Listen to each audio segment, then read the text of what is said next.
Subscribe to Mufti Tariq Online and press the bell icon for more videos. السلام علیکم ورحمۃ اللہ۔ سہیل خان سوات سے یہ بھائی پوچھتی ہیں کہ پراپرٹی پر زکوٰۃ ہے یا نہیں۔ اگر کسی کے پاس ایک یا ایک سے زائد رہائشی پلاٹ ہوں جو کہ اس نے منافع پر بیچنے کے لیے نہیں خریدے بلکہ سیونگ کے طور پر خریدے ہیں، تو کیا ایسی پراپرٹی پر زکوٰۃ فرض ہے؟ اور اگر ہے تو پھر کیا قیمت خرید پر زکوٰۃ ہوگی یا موجودہ مارکیٹ ویلیو پر ہوگی؟ برائے مہربانی رہنمائی کریں۔ دیکھیں بھائی، سیونگ کے طور پر اگر کسی نے پراپرٹی خریدی ہے اور دل میں یہ نیت ہے کہ میں اسے بیچوں گا ہی نہیں، تو ظاہر ہے ایسا تو نہیں ہوتا نا۔ جب بھی پلاٹ خریدا جاتا ہے یا تو اس لیے خریدا جاتا ہے کہ ہم اس پر مکان بنائیں گے، یا پھر اس لیے خریدا جاتا ہے کہ جب پیسوں کی ضرورت پڑے گی تو ہم اسے فروخت کر دیں گے۔ لہٰذا ایسا پلاٹ بیچنے کی نیت سے ہی خریدا جاتا ہے، اور پھر ایسے پلاٹ پر زکوٰۃ واجب ہے۔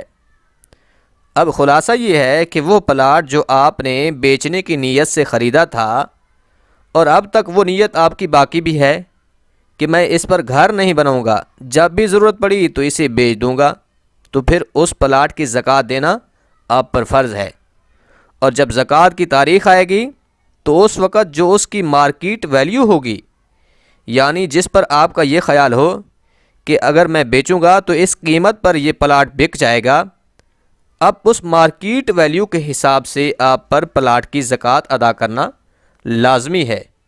ہاں، اس کی ایک صورت یہ ہے، اگر آپ نے پلاٹ سیونگ کے لیے اس طور پر خریدا کہ میں اپنے لیے نہیں بلکہ اپنے بچوں کے لیے یہ چیز انویسٹ کر رہا ہوں تاکہ کل کلاں اگر میں مر جاتا ہوں تو یہ پلاٹ بچوں کے کام آئے گا، تو پھر ایسی صورت میں اس پلاٹ پر زکوٰۃ واجب نہیں ہے۔ لہٰذا پلاٹ پہ، پراپرٹی پہ زکوٰۃ اس صورت میں واجب ہوتی ہے کہ جب بیچنے کی نیت سے خریدا جائے اور پھر وہ نیت تاحال باقی بھی ہو۔